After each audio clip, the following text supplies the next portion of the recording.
Online class में आपका स्वागत है। आज का जो ये मेरा सेशन है, इसमें हम लोग इलेक्ट्रिक फील्ड इंटेंसिटी को कैलकुलेट करने के लिए गॉस थ्योरम को पढ़ेंगे, ठीक है ना? क्योंकि इससे पहले जितने भी हम लोगों ने लेक्चर लिए हैं, उसमें ये देखा था कि इलेक्ट्रिक फील्ड इंटेंसिटी को हम लोग कूलॉम्स लॉ से ही निकाल रहे थे। लेकिन कभी-कभार कुछ ऐसी बॉडी आपको मिलेंगी, चार्ज्ड बॉडी, जिससे इलेक्ट्रिक फील्ड इंटेंसिटी को कूलॉम्स लॉ से निकाल पाना थोड़ा-सा टफ हो जाएगा, ठीक है ना? आप आसानी से उस लॉ को नहीं लगा पाएँगे। तो इसलिए हम लोग ना गॉस थ्योरम को पढ़ेंगे जिससे कि ये लॉ आप लोग ये इलेक्ट्रिक फील्ड इंटेंसिटी को आप लोग इजीली से निकाल सको, ठीक है? तो चलिएगा चैप्टर नेम डाल देते हैं अपना। चैप्टर होगा 3 और नेम है गॉस थ्योरम। गॉस थ्योरम, ठीक है? हम लोग गॉस थ्योरम को कैलकुलेट पढ़ेंगे आज यहाँ पर और इससे इलेक्ट्रिक फील्ड निकालने का तरीका हम लोग देखेंगे कि कैसे फील्ड इंटेंसिटी निकाली जा सकती है किसी भी चार्ज्ड बॉडी की। ओके, अब देखिए होता क्या है गॉस थ्योरम में। गॉस थ्योरम में सबसे पहले फ्लक्स की बात की जाती है, तो सबसे पहले हम लोग फ्लक्स जान लेते हैं क्या होता है। देखो जरा, फ्लक्स, हम लोग इलेक्ट्रिक फ्लक्स की बात नहीं कर रहे हैं अभी, हम केवल फ्लक्स की बात कर रहे हैं। फ्लक्स क्या होता है? फ्लक्स बच्चे किसी भी चीज का हो सकता है, या वाटर का हो सकता है, या एयर का हो सकता है, या किसी भी मटेरियल का हो सकता है जो कॉन्टिन्यूअसली फ्लो कर रहा है, ठीक है ना? ऐसे मटेरियल्स जो कॉन्टिन्यूअसली फ्लो कर रहे हैं तो उसका हम लोग फ्लक्स निकाल सकते हैं। जैसे वाटर, वाटर अगर फ्लो कर रहा है और वाटर का फ्लक्स पता करना है तो वो किसी भी एरिया को परपेंडिकुलरली कितना अमाउंट वाटर का क्रॉस कर रहा है वो अमाउंट ही उसका फ्लक्स होगा। ओके, ऐसे अगर मैं बात करूं विंड, एयर, एयर जब फ्लो करती है तो वो किसी भी एरिया को, जैसे फॉर एग्जांपल ये एयर फ्लो कर रही है, ठीक है ना? और ये एयर सपोज इस एरिया को परपेंडिकुलर क्रॉस कर रही है तो कितना इसका अमाउंट इसका परपेंडिकुलर एरिया को क्रॉस कर रहा है वो इस एयर का फ्लक्स होगा। पर सेकंड के लिए निकाल सकते हैं या कुछ टाइम इंटरवल के लिए निकाल सकते हैं फ्लक्स, ठीक है ना? ऐसे ही जब इलेक्ट्रिक फ्लक्स की बात आती है तो इलेक्ट्रिक फ्लक्स में इलेक्ट्रिक फील्ड लाइंस का नंबर देखा जाता है, ठीक है ना? हम लोग देख लेते हैं कैसे इलेक्ट्रिक फ्लक्स में क्या होता है। फॉर एग्जाम्पल अगर मैं इलेक्ट्रिक फ्लक्स की बात करूं, इलेक्ट्रिक फ्लक्स, ठीक है? तब इसमें क्या होता है, इलेक्ट्रिक फ्लक्स में इलेक्ट्रिक फील्ड लाइंस जो आपको मैंने बताई थी लास्ट लेक्चर में, फील्ड लाइंस ऐसे ट्रेवल करती हैं। ये लाइंस का कितना नंबर किसी सरफेस से क्रॉस हो रहा होता है, वो नंबर ही इलेक्ट्रिक फ्लक्स होता है। ओके, अब इसी इलेक्ट्रिक फ्लक्स को निकालने का जो मेथड है वो गॉस साहब ने दिया था, ठीक है ना? उसी को हम लोग गॉस थ्योरम बोल देंगे, क्योंकि फ्लक्स को भी हम लोग जो बेसिक या फंडामेंटल फॉर्मूला होता है उससे निकाल पाना थोड़ा टफ हो जाता है कभी कभार कुछ बॉडी के लिए, ठीक है ना? तो चलिएगा अब हम लोग इलेक्ट्रिक फ्लक्स पढ़ते हैं इस फर्स्ट चैप्टर में। चलो पेपर ले लेते हैं, हेडिंग डाल देते हैं। क्या होगी heading? Electric flux. Electric flux, ठीक है? हमने क्या बताया बच्चे, इलेक्ट्रिक फ्लक्स क्या होता है? फील्ड लाइंस का नंबर होता है, ठीक है ना? अब देखो कैसे, हम एक ज्योमेट्री ले ले रहे हैं यहाँ पर। सपोज एक आर्बिट्रेरी कोई भी बॉडी ले ली और इस पे कोई चार्ज है, क्या है? या सपोज ये कोई भी बॉडी है और यहाँ से फील्ड लाइंस ऐसे क्रॉस कर रही हैं, ऐसे क्रॉस कर रही हैं, ठीक है? ये कोई फील्ड लाइंस क्रॉस कर रही है और ये जिस सरफेस को क्रॉस कर रही है इसका जो नॉर्मल है, इसकी डायरेक्शन है, वो भी बहुत इंपॉर्टेंट होती है। डायरेक्शन बना लीजिएगा। सपोज ये जो सरफेस है इसकी डायरेक्शन है इधर की तरफ, इधर की तरफ। ये हो गया डीएस की डायरेक्शन और ये हो गया फील्ड लाइंस की डायरेक्शन, ठीक है ना? तो कहने का मतलब है इलेक्ट्रिक फील्ड लाइंस और सरफेस के जो नॉर्मली क्रॉस करती हैं इनका रिजल्टेंट ही फ्लक्स आएगा।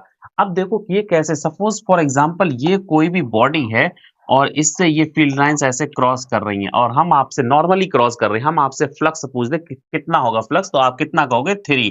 कितनी नंबर ऑफ फील्ड लाइंस है? 3 लाइंस है, ठीक है ना? ऐसी कभी कभार डायग्राम देके भी क्वेश्चन पूछ दिया जाता है कि नंबर ऑफ फील्ड लाइंस दे दी जाए, ठीक है ना, और आपको टोटल फ्लक्स पूछ दिया जाए। ओके, एक और इंपॉर्टेंट बात, टोटल फ्लक्स की जब बात होती है तो वहां पर इनकमिंग फ्लक्स और आउटगोइंग फ्लक्स दोनों ही ध्यान दिए जाते हैं। देखिएगा, जो फ्लक्स इनकमिंग होता है परपेंडिकुलर ही आने वाला काउंट होगा। और अगर कोई फ्लक्स परपेंडिकुलर नहीं आ रहा है तब क्या करोगे? कुछ नहीं भाई, उसमें से प्रोजेक्शन ले लीजिए, कितना प्रोजेक्शन परपेंडिकुलर आ रहा है। सपोज ये देखो, ये सरफेस के परपेंडिकुलर डायरेक्शन तो आपका एरिया होता है डीएस। डीएस की डायरेक्शन किधर है? इस सरफेस के परपेंडिकुलर। लेकिन ये वाला फ्लक्स आपका कुछ एंगल पर जा रहा है, थीटा एंगल पर। अब आप कहोगे सर इसका फ्लक्स तो है ही नहीं, क्योंकि आपने कहा था नॉर्मली जाना चाहिए, ये तो कुछ एंगल पे जा रहा है। तो भाई एंगल इसका निकाल लो ना, इधर प्रोजेक्शन कितना होगा। यानी कि ई कॉस थीटा जो फ्लक्स होगा या जो फील्ड लाइंस होगी वो डीएस डायरेक्शन में जा रही होंगी, क्योंकि ई का डीएस डायरेक्शन में प्रोजेक्शन कितना होगा? ई कॉस थीटा। ठीक है ना, इसको आप याद रखोगे। तो देखिएगा डेफिनेशन बाद में, पहले तो इसको ना समझ लो कितना होता है। हमने क्या बताया? फ्लक्स जो होता है, इलेक्ट्रिक फ्लक्स का मतलब होता है नंबर ऑफ फील्ड लाइंस जो परपेंडिकुलर क्रॉस करती हैं उनका नंबर, या उनका अमाउंट होता है, उनका नंबर कितना क्रॉस कर रहा है किसी सरफेस एरिया को परपेंडिकुलर। लेकिन अगर वो किसी एंगल पर क्रॉस करे तो ये देख लो कितना प्रोजेक्शन क्रॉस कर रहा है उस सरफेस एरिया को नॉर्मली। ठीक है ना। नॉर्मली का क्या मतलब होता है? नॉर्मली का क्या मतलब होता है? Perpendicular drawn on any surface is called normal, या direction of the area. Area की डायरेक्शन या सरफेस की डायरेक्शन ही नॉर्मल होती है। ठीक है ना। अब देखो यहां पर हम लोग बात कर रहे थे, जैसे फॉर एग्जांपल ये लाइंस नहीं थी, केवल ये थ्री लाइंस थी, तब आप क्या कहोगे? फ्लक्स सर कितना क्रॉस हो रहा है इस बॉडी से? थ्री। लेकिन अगर थ्री लाइंस नॉर्मली आ रही हो और थ्री लाइंस जा रही हो तो टोटल फ्लक्स कितना हो जाएगा? जीरो। यानी कि इनकमिंग फ्लक्स आपका नेगेटिव होता है और आउटगोइंग फ्लक्स आपका पॉजिटिव होता है। जो नेट फ्लक्स आता है वो इनका एल्जेब्रिक सम होके ही आएगा। ठीक है ना, क्योंकि ये आपका स्केलर क्वांटिटी होती है, इसलिए एल्जेब्रिक सम करेंगे यहाँ पर। ओके। अब देखो हम लोग यहाँ पर डेफिनेशन लिख ले रहे हैं, नेक्स्ट पेज पर लिख ले रहे हैं, इसको डिफाइन कर ले रहे हैं। डेफिनेशन, डेफिनेशन क्या होगी? Electric flux is the number of field lines crossing perpendicular to the normal of the surface. ठीक है ना, यानी किसी भी सरफेस को नॉर्मल क्रॉस करने वाली फील्ड लाइंस का नंबर होता है। ठीक है ना। तो चलिएगा लिख लेते हैं, electric flux, electric flux is the number of, is the number of electric, electric line of force, line of force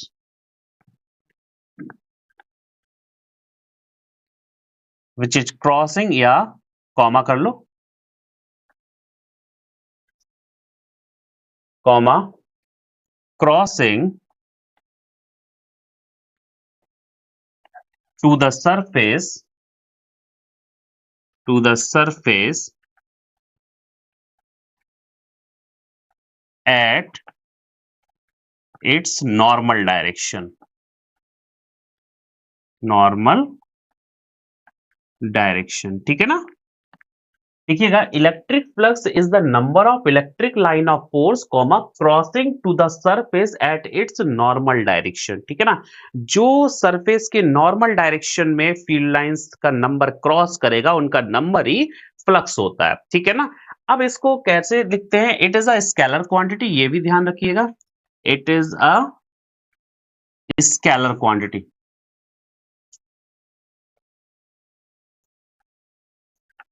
ठीक है, it is a scalar quantity. ठीक है। अब देखो यहाँ पर क्या करते हैं, इसकी डेफिनेशन निकाल लेते हैं। कैसे? इसकी डेफिनेशन, सॉरी, डेफिनेशन के अकॉर्डिंग इसका मैथमेटिकल एक्सप्रेशन निकाल लेते हैं कितना आएगा। देखो एक ज्योमेट्री बना लेते हैं यहाँ पर, हमने अभी जो बनाई थी ना वही ज्योमेट्री। ये कोई आर्बिट्रेरी ज्योमेट्री बना ले रहे, ये ऐसे कोई आर्बिट्रेरी कोई ज्योमेट्री बना ले रहे। ठीक है ना, किसी भी टाइप का ले लो। और सपोज इसका जो एरिया है, सरफेस एरिया भी बना लो किसी भी पॉइंट पर, ये हो गया इसका सरफेस एरिया। ठीक है ना। और सपोज इसकी डायरेक्शन है ये क्या होगा? DS vector. ठीक है ना, मतलब सरफेस एरिया की डायरेक्शन इधर जा रही है। ठीक है, नॉर्मल ही उसकी डायरेक्शन होता है। और नॉर्मल क्या होता है? किसी भी सरफेस का नॉर्मल, उसके ऊपर जो परपेंडिकुलर ड्रॉ कर दो वही नॉर्मल होता है। जैसे अगर ये बोर्ड है, इसकी डायरेक्शन किधर होगी? इधर की तरफ होगी। ठीक है ना। और ये अगर हाथ ऐसे रखा जाए तो इसकी डायरेक्शन अपवर्ड डायरेक्शन में होगी। ठीक है ना। अगर सीलिंग की बात करें तो उसकी डायरेक्शन डाउनवर्ड डायरेक्शन में होगी। तो किसी भी सरफेस का नॉर्मल ही उसकी डायरेक्शन होती है। ठीक है ना, उसके एरिया की भी डायरेक्शन होती है। ठीक है। अब अगर इस पर फील्ड लाइंस देखी जाए, सपोज इस वाली बॉडी से फील्ड लाइंस ऐसा निकल रहा था कोई भी ई फील्ड लाइंस यानी कि फील्ड की इंटेंसिटी जो थी वो इधर की डायरेक्शन में जा रही थी और इनके बीच में जो एंगल आ रहा था वो कितना है थीटा। हमने क्या कहा डेफिनेशन के अकॉर्डिंग, फील्ड लाइंस का सरफेस एरिया की डायरेक्शन में कितना अमाउंट आ रहा है, यानी कि ई का इधर कंपोनेंट कितना होगा, ई का इधर कंपोनेंट होगा ई कॉस थीटा। आपको पता है ना ई का अगर इधर प्रोजेक्शन लेंगे तो कितना होगा ई कॉस थीटा, ठीक है ना। अब जो इनका रिजल्टेंट आएगा ई कॉस थीटा और डीएस, ठीक है ना, इनका जो टोटल वेटेज आएगा वही क्या होगा आपका electric flux from figure total weightage ही आपका फ्लक्स होगा phi equal to the E cos theta into D S, ठीक है ना। आप कॉस थीटा उधर लिख लो, ई डीएस कॉस थीटा हो जाएगा, तब phi equal to the E D S cos theta, ठीक है ना। अब आप ई और डीएस ये दोनों ही वेक्टर है, फील्ड लाइंस की भी वेक्टर होती है, ये भी बच्चे वेक्टर है, और डीएस भी वेक्टर होता है। तो ई और डीएस के बीच में कॉस एंगल आ रहा है, तो आप क्या करोगे, ई डॉट डीएस को आसानी से लिख सकते हो डॉट प्रोडक्ट में। तो चलो अब इसको लिख लेते हैं डॉट प्रोडक्ट में ना। सॉरी फ्लक्स कितना हो जाएगा, phi equal to the E dot DS vector के फॉर्म में लिख दीजिएगा। इंटीग्रल लगा दो अगर पूरे सरफेस के लिए चाहिए, जैसे अगर पीछे मैं देखूं यहाँ पर देखो कंप्लीट सरफेस के लिए चाहिए होगा तो इंटीग्रल लगा दो, क्योंकि ई डीएस ये केवल इतने सरफेस एरिया का ही फ्लक्स आया। अगर पूरे सरफेस के लिए चाहिए होगा ना तो क्या लगा देंगे इंटीग्रल लगा देंगे, ठीक है ना। ये तो आ गया आपका फ्लक्स की डेफिनेशन हो गई, ओके। अब गॉस थ्योरम वाले चैप्टर में फ्लक्स पढ़ना इसलिए जरूरी था क्योंकि जो गॉस साहब ने बात की थी वो फ्लक्स निकालने का तरीका ही बताया था, ठीक है। अब इलेक्ट्रिक फ्लक्स तो आ गया है, उसकी डेफिनेशन हो गई। इलेक्ट्रिक फ्लक्स ना टू टाइप से होते हैं, ठीक है। कौन कौन से टाइप के होते हैं, टू टाइप से होते हैं, यहीं पर लिख ले रहे हैं। एक हो जाता है आपका निगेटिव फ्लक्स और एक साइड हो जाता है आपका पॉजिटिव फ्लक्स, ठीक है ना। देखो बच्चे निगेटिव फ्लक्स को हम लोग क्या कहते हैं, सिंक बोल देते हैं, और इसको क्या बोल देते हैं, सोर्स। आपको मैंने लास्ट लेक्चर में भी बताया था। ये क्यों आता है, due to negative charge, due to negative charge, ठीक है ना। और आपको पता है ना नेगेटिव चार्ज फील्ड लाइंस का सिंक ही होता है, क्योंकि आपको कूलॉम्स लॉ में भी बताया है। और ये क्यों आता है, due to positive charge, positive charge, ठीक है ना। अगर कोई बॉडी पॉजिटिव चार्ज है तो आप लोग सीधा समझ जाइएगा कि वहां पर सोर्स बन रहा होगा फील्ड लाइंस का, और वहां पर जो भी फ्लक्स आएगा उस बॉडी से अटैच्ड वो कैसा होगा, आपका पॉजिटिव होगा, ठीक है ना।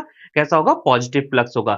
नेगेटिव चार्ज बॉडी है तो वहां सिंक बन रही होगी, मतलब इनफाइनाइट से या कहीं से भी फील्ड लाइंस आकर वहां पर क्या हो रही होगी, टर्मिनेट हो रही है। जिस पॉइंट पर फील्ड लाइंस या कोई भी बॉडी या कोई भी मटेरियल टर्मिनेट होता है तो उसको हम लोग सिंक बोल देते हैं।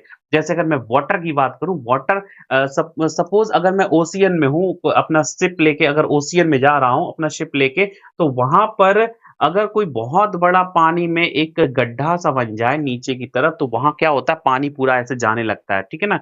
राउंड राउंड घूमता हुआ पानी नीचे जाने लगता है, तो वो एक सिंक का काम करता है, ठीक है ना। सिंक बहुत खतरनाक होता है, क्योंकि जो ओशियन में जो शिप चलते हैं उनके लिए सिंक अगर कहीं पर दिख जाता है तो वो वहां से ना साइड ले लेते हैं। अगर सोर्स बन रहा होगा वो भी खतरनाक होता है, लेकिन सोर्स से फिर भी बचना आसान है, क्योंकि सोर्स तो पानी को ऑरिजिनेट कर रहा होगा, तो उससे ना थोड़ा सा कहने का मतलब शिप पर थोड़ा ही नुकसान होगा, ऐसे धक्का लगेगा और साइड से निकल लेंगे।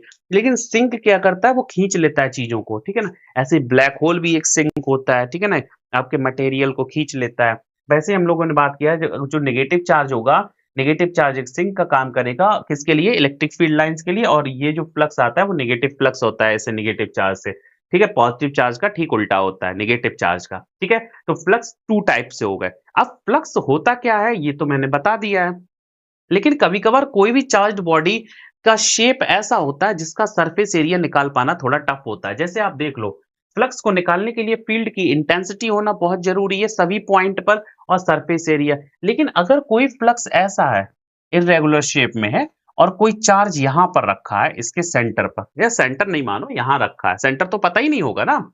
अब इसके किसी भी पॉइंट पर जब हम देखेंगे तो इलेक्ट्रिक फील्ड इंटेंसिटी जो आएगी वो अलग-अलग आएगी। यहाँ होगा सपोज E1, यहाँ होगी E2, यहाँ E3, यहाँ E4, क्यों? क्योंकि जो चार्ज रखा है उसकी सरफेस से डिस्टेंस जो है वो इक्वल इक्वल नहीं है। इक्वल इक्वल ना होने की वजह से इंटेंसिटी अलग-अलग आएगी। अब आप कितना इंटीग्रल करोगे इस पूरे सरफेस के लिए? ऐसे तो इनफाइनाइट टाइम्स इंटीग्रल हो जाएगा, ठीक है ना? कहाँ से लिमिट लेके आओगे तो थोड़ा-सा टफ हो जाता है इस फॉर्मूले से फ्लक्स निकाल पाना। क्यों? क्योंकि यहाँ पर अगर इस टाइप की बॉडी मिल गई तो टफ हो जाएगा। लेकिन अगर रेगुलर बॉडी है, जैसे सपोज ये एक स्फीयर है और इसके सेंटर पर चार्ज दिया गया, तो फील्ड लाइंस सब एरिया पर पूरे एरिया पर सभी पॉइंट पर फील्ड लाइंस कांस्टेंट होंगी। तो इस बॉडी के लिए तो आपको फ्लक्स निकालना थोड़ा इजी हो जाता है क्योंकि सरफेस एरिया एक है। अब यहाँ पर इस पॉइंट का सरफेस एरिया अलग होगा क्योंकि यहाँ पर फील्ड लाइंस की इंटेंसिटी अलग है, तो इस पॉइंट का फ्लक्स अलग हो जाएगा। ऐसे इनफाइनाइट पॉइंट्स मिल जाएंगे आपको, तो आप कैलकुलेट नहीं कर पाओगे। लिमिट भी लगाओगे तो भी थोड़ा सा टफ पड़ेगा, ठीक है ना? लेकिन अब क्वेश्चन ये है फिर कौन सा आइडिया आना चाहिए? अब इसी बात को समझाया था गॉस साहब ने।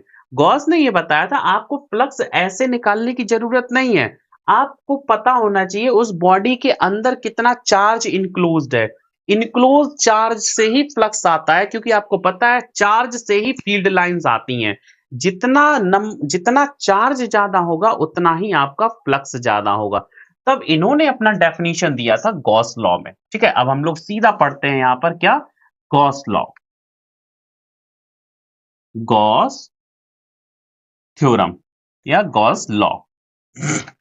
इन्होंने क्या कहा था, अगर कोई बॉडी, सपोज ये कोई बॉडी है और इसमें क्यू चार्ज है, ठीक है ना, तब जो फ्लक्स होगा इस बॉडी से अटैच्ड वो इस चार्ज के डायरेक्टली प्रोपोर्शनल होगा, यानी कि चार्ज के 1/एप्सिलॉन नॉट टाइम्स होगा। ओके, क्या होगा? 1/एप्सिलॉन naught times of the enclose charge. जो फ्लक्स आता है उसको दूसरी तरह से डिफाइन किया था क्योंकि आपको पता है फ्लक्स डिपेंड करता है चार्ज की वैल्यू पर, ठीक है ना।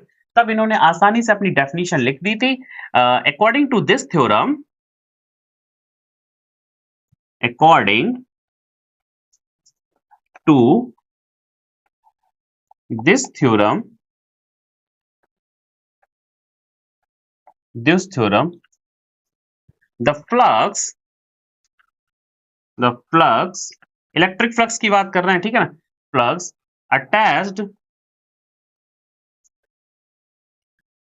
to a charged body, to a charged body is equal to the equal to the 1/epsilon times of 1/epsilon times of the enclosing charge, enclosing charge, ठीक है ना, enclosing charge Q, यानी कि फ्लक्स जो होगा वो 1/एप्सिलॉन times of the enclosing charge है, ठीक है ना। यहीं से आप फ्लक्स को दूसरे तरह से निकाल सकते हो। That is phi equal to the Q upon epsilon naught, ठीक है ना। ये होगा इनका फ्लक्स को निकालने का तरीका पूरा, ठीक है ना। अब देखो, एक तो फ्लक्स निकालने का तरीका ई डॉट डी एस था, आपने प्रीवियस में पढ़ा, देखो जरा क्या था, ये देखो ई डॉट डी एस, ठीक है। यहाँ पर फ्लक्स क्या हो जाएगा, E D S cos theta है, और यहाँ पर जब आप डॉट प्रोडक्ट लगाओगे तो ई डॉट डी एस आ जाएगा, ठीक है ना। एक तो फ्लक्स आप ऐसे निकाल सकते हो, और उसी बॉडी से अटैच्ड फ्लक्स आप कैसे निकाल सकते हो, क्यू अपॉन एप्सिलॉन नॉट निकाल सकते हो ना। तब आप इसको कंबाइन कर लो, कैसे, नाउ इसी गॉस लॉ को ही कंबाइन करके लिख सकते हो। Now pi equal to the E dot D S, एक तो ये होता है फ्लक्स का निकालने का तरीका, equal to the according to Gauss theorem Q upon epsilon naught, और क्यू जो होगा वो इनक्लोज चार्ज होगा, जो बॉडी के अंदर जितना भी चार्ज होगा उसका 1/एप्सिलॉन टाइम्स कर दीजिएगा, आपका फ्लक्स आ जाएगा, ठीक है ना। ये मेथड यानी कि ये लॉ ही आपको निकलवाएगा फील्ड इंटेंसिटी। जैसे यहाँ पर देखो इलेक्ट्रिक फील्ड इंटेंसिटी की वैल्यू दे रखी है ई, ठीक है। अगर आपको एरिया मिल जाए, चार्ज मिल जाए, एप्सिलॉन नॉट मिल जाए, तो आप ई को निकाल सकते हो आसानी से। लेकिन इलेक्ट्रिक फील्ड निकालने के लिए आपको ना गॉसियन सरफेस समझना पड़ेगा, ठीक है ना।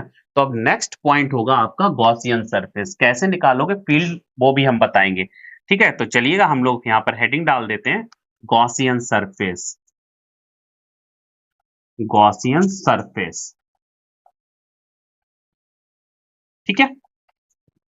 गॉसियन सरफेस क्या होता है देखिएगा, कुछ नहीं, एक सरफेस है, एक इमेजिनरी सरफेस है जो किसी बॉडी, किसी चार्ज्ड बॉडी के अराउंड में ट्रेस किया गया है, ठीक है। किसी भी चार्ज्ड बॉडी के सराउंडिंग एक ऐसा सरफेस बनाया जाता है, एक इमेजिनरी सरफेस बनाया जाता है, जिस सरफेस के सभी पॉइंट पर इलेक्ट्रिक फील्ड इंटेंसिटी की वैल्यू सेम आनी चाहिए, ठीक है ना। फॉर एग्जाम्पल, अगर मैं बात करूं कि आपके पास ये कोई पॉइंट चार्ज था Q, ठीक है, और आपको इस पॉइंट चार्ज Q से कुछ डिस्टेंस r पर क्या निकालनी है, इलेक्ट्रिक फील्ड इंटेंसिटी निकालनी हो, ठीक है ना। ये जो गॉसियन सरफेस का यूज कहां करेंगे मैं वो समझा रहा हूं। सपोज कोई पॉइंट चार्ज है Q और इससे r डिस्टेंस पर एक दूसरा पॉइंट है केवल P, और इसी पॉइंट पर आपको इलेक्ट्रिक फील्ड इंटेंसिटी को निकालना हो जाए, तब आप क्या करोगे, एक गॉसियन सरफेस बनाओगे। और गॉसियन सरफेस ऐसा होना चाहिए जो इस चार्ज्ड बॉडी को इनक्लोज कर दे, क्या कर दे, इस चार्ज बॉडी को पूरा का पूरा घेर ले, और इस पी पॉइंट से पास होता हुआ जाए। और दूसरी इंपॉर्टेंट बात, इस तरह से सरफेस बनाओ ताकि उस पूरे सरफेस पर इलेक्ट्रिक फील्ड इंटेंसिटी की वैल्यू किसी भी पॉइंट पर कैलकुलेट की जाए वो इक्वल आए। तब आप खुद बताओ ऐसा कैसा सरफेस होगा इस पॉइंट के लिए। अब इस पॉइंट के लिए जो सरफेस होगा वो स्फीयर हो जाएगा, क्या हो जाएगा, स्फीयर, ठीक है ना। कुछ नहीं, आपको जब भी गॉसियन सरफेस बनाना हो तो क्या करो, उस चार्ज बॉडी को या तो जूम इन कर लो या जूम आउट कर लो, मतलब उसको इतना जूम करते जाओ कि वो पॉइंट को टच कर दे, या थोड़ा सा जूम कम करते चले जाओ तो किसी अगर अंदर पॉइंट हो तो पॉइंट अंदर की तरफ टच कर जाए। कहने का मतलब है सिमेट्रिकल टू द बॉडी ही सरफेस होता है। देखिएगा, बॉडी भी एक स्फीयर ही तो है, छोटा सा सही, पॉइंट भी तो एक स्फीयर होता है, बहुत छोटा अगर लिया जाए। पॉइंट चार्ज मतलब एक छोटा सा पार्टिकल ले लो, अब वो पार्टिकल भी तो एक स्फीयर होता है। अब उसी स्फीयर को थोड़ा सा बड़ा स्फीयर कर लिया, इतना बड़ा कि पी पॉइंट से पास होता हुआ जाए, ये पॉइंट क्या है, पी है, ठीक है ना। समझ गए ना। तो गॉसियन सरफेस एक ऐसा सरफेस होता है, एक इमेजिनरी सरफेस होता है जो किसी चार्ज्ड बॉडी को इनक्लोज करता है, और उस चार्ज्ड बॉडी को जब इनक्लोज करता है तो उस सरफेस पर किसी भी पॉइंट पर फील्ड की इंटेंसिटी अगर निकालनी हो तो वो कितनी आती है, आपकी सेम आनी चाहिए। तो चलिएगा लिख लीजिएगा, Gaussian surface around a charge, ऐसे ही लिख लेते हैं, यहां पर ही लिख लेते हैं, Gaussian surface, Gaussian surface around around a charged body, a charged body is the surface, is the surface such that, is the surface such that the field intensity, such that the electric field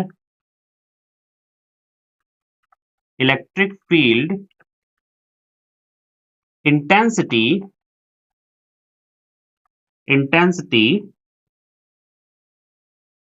at the every point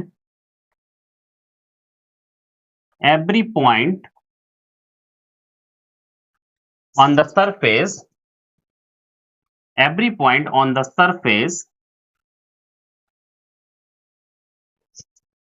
is, every point on the surface, यहां पर पढ़ लो जरा, Gaussian surface around a charged body is the surface such that the electric field intensity at the every point on the surface must be same,